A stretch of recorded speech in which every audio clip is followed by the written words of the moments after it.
नमस्कार. एकदा असा गायींचा जथ्थाच्या जथ्था चाललेला होता.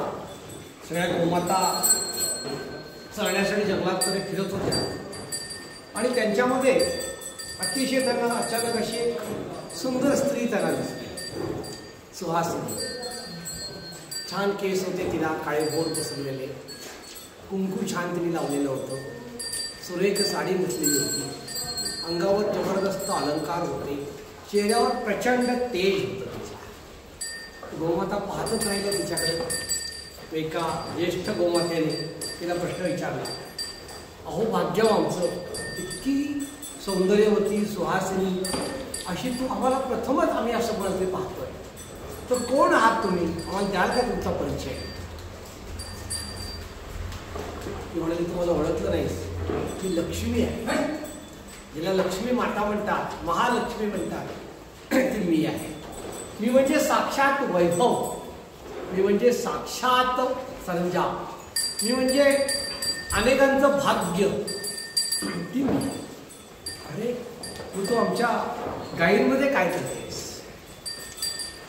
माझी इच्छा आहे की तुमच्यामध्ये राहावं, म्हणून मी इथे आलेली आहे. हे गोमातांनो, मी तुमची कीर्ती ऐकलेली आहे. तुम्ही यशस्वी आहात, तुम्ही कीर्तिमान आहात, तुम्ही सौभाग्यशालिनी आहात, तुम्ही सगळ्यांना उपकार करता, अनेक अडीअडचणी स्वतःवर घेता आणि तुम्ही लोकांना आनंदी राहण्यासाठी, निरोगी राहण्यासाठी सर्व काही देता. तुमच्या सर्व गौऱ्यांमध्ये जबरदस्त ताकद आहे. तुम्ही महाभाग्यवान आहात. त्या धरतीच्या तुम्ही खऱ्या कन्या पण आहात आणि धरतीच्या आई सुद्धा आहात. म्हणून मी लक्ष्मी माता अशी म्हणतेय की मला तुम्ही तुमच्यामध्ये वास करण्याची परवानगी द्या, मला तुमच्यामध्ये समाविष्ट करून द्या. गोमाता विचारात पडल्या. एक दोन चार क्षण गेले आणि ज्येष्ठ गोमाता म्हणाली, हे लक्ष्मी माते, तुला आमचा नमस्कार असो, परंतु आम्ही मुळातच आमच्यामध्ये निसर्गाने सौंदर्य दिलेलं आहे. आमचं धष्टपुष्ट शरीर आहे, चांगल्या शेपमध्ये आम्ही सगळेजणी आहोत. आम्ही दूध देतो, गौव्य देतो, गोमूत्र, गोमय. आमच्या सहवासामुळे ही पृथ्वी प्राणी प्राणवायूने युक्त होतात, त्यांना निरोगी आयुष्य मिळतं. तर हे माते, आम्हाला असं वाटतं की तुझी आम्हाला काही आवश्यकता नाही आहे, तेव्हा आम्ही क्षमा मागतो, तू तुझ्या वाटेने जा. आम्हाला गोमातांना काही लक्ष्मीची आवश्यकता नाही. ऐकतच राहील लक्ष्मी माता. ती म्हणाली, अरे तुम्ही असं काय बोलता आहात? या पृथ्वीवर जे जे कोणी आहेत, दानव आहेत, राक्षस आहेत, मानव आहेत, नाग आहेत, प्राणी आहेत, हे सगळे मला चाहतात, सगळे माझ्यामध्ये इंटरेस्ट घेतात. सगळ्यांना वाटतं लक्ष्मी आमच्याकडे यावी, पण तू असं बोलतेस. गोमाता म्हणाली, लक्ष्मी देवी, तुला मी खरं सांगते, तू चंचल आहेस, तू स्थिर नाहीयेस. त्यामुळे आणि आमच्यात तर सगळं काही आहे, त्यामुळे तुझ्याविषयी पूर्ण आदर बाळगून हे माते तुला नमन करून आम्ही अशी विनंती करतो की आम्हाला नकोस, तू योग्य ठिकाणी जा, लोकांना आनंद दे, बळ दे, लक्ष्मी दे. लक्ष्मी माता म्हणाली, बरोबर आहे तुमचं, मी चंचल आहे, पण तुम्ही चंचल यायला कारण आहे लोक अति चंचल आहे. ते माझा सहवास घेऊन कितीही मी दिलं तरी अतृप्तच राहतात आणि अपकार करतात. पण जिथे उपकार चालतात तिथे मी चंचल नाहीये बरं का.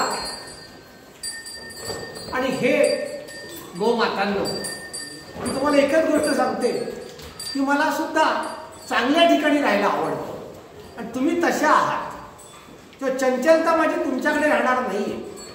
आणि जर तुम्ही मला नाकारलं की जगाला कळलं तर माझी कुचेष्टा होईल. मला आमंत्रण आहेत, लोक माझ्या मागे आहेत, ते लोक हसतील मला. किंवा आता मी काही इथून जाणार नाहीये, मला तुमच्याकडेच राहायचं. किंवा हे मातांनो, तुम्ही मला आता अजिबात वेळ न घालवता सांगा, मी कुठे तुमच्या शरीरामध्ये येऊ, कुठे राहू मी तुमच्याकडे? क्षणभर विचार केला गोमातेने. त्यातली जी सगळ्यात वयस्कर गोमाता होती, ती म्हणाली, आमचं अख्खं शरीर आहे ते यशस्वीतेने भरलेलं आहे. पुण्याईने भरलेला आहे.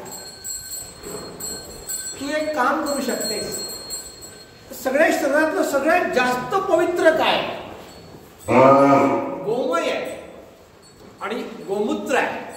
दुधापेक्षाही ताकद गोमूत्र आणि गोमयमध्ये आहे. एखादी वनौषधी तर माझ्या मूत्रामध्ये टाकली तो 20 पट ताकद वाढते त्या औषधाची, अशी ताकद माझं गोमूत्र धारण करते. तसंच माझं गोमय आहे.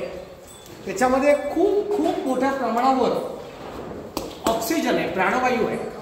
आणि प्रक्रिया केल्यानंतर जगातलं कुठल्याही उत्पादनातली ताकद कमी होत जाते आपोआप. फक्त माझ्या गव्यांमध्ये, माझ्या या गोमयमध्ये जितक्या प्रक्रिया कराल, सुकवाल, अजून ऑक्सिजन त्यातलं वाढतं. ते जाळाल, अजून ऑक्सिजन वाढतो. ती राख होईल, अजून ऑक्सिजन वाढतं. तर महाभस्म बनवाल, अजून ऑक्सिजन वाढेल. इतकी ताकद माझ्या गोमयमध्ये आहे. ह्या ज्या अतीव ताकदवान, अतीव पवित्र अशी दोन माझी गव्ये आहेत, गोमय आणि गोमूत्र, हे वरदान आहे पृथ्वीसाठी, समस्त विश्वासाठी. याच्यामध्ये हे लक्ष्मी माते तू येऊन राहा. मी धन्य झाली लक्ष्मी माता म्हणाली. आणि मग आमच्या गोमातांच्या गव्यांमध्ये, विशेषतः गोमूत्र आणि गोमयमध्ये लक्ष्मी माता आली. आणि मग वेदांमध्ये म्हटलं गेलं, गोमय वसते लक्ष्मी, गोमूत्रे धन्वंतरी. नमस्कार. शेठ गोशाळा, शेठ कोकण विश्व रत्नागिरी मंडणगड मधून मी सचिन शेठ.